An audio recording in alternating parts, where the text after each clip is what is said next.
শালা মদন, তুই মনে করেছিস তোকে আমি ধরতে পারবো না, তাই না? যদি একবার ধরতে পারি না, তাহলে দেখাবো কানামাছি খেলার কি মজা। দাঁড়া,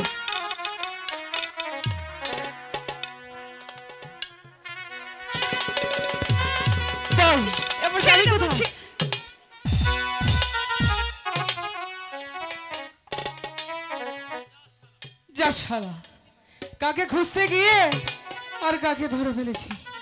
যাক, তোমাকে যখন ধরে ফেলেছি, তাহলে আজ থেকে তুমি আমার আপনজন। তুমি ভারী দুষ্ট হয়েছো, তাই না? কেউ যদি দেখে ফেলতো তাহলে আমার কি হতো? পারে দেখে ফেললে কি হতো? আমার চোখ তো বাধাই ছিল। আহা, আমার চোখ তো বাধাই ছিল। তুমি বিশ্বাস করো রেখা, ওই মদন আমার চোখ বেঁধে দিয়ে বললো এবার আমার ধরতো, তাই মদনকে ধরতে গিয়ে তোমাকে ধরে ফেলেছি। যাক, তুমি যখন ধরে ফেলেছি, তাহলে আজ থেকে তুমিও তো আমার মনের মতো একজন আপনজন।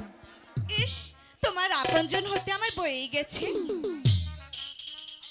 ঠিক আছে, আমি চলে যাচ্ছি।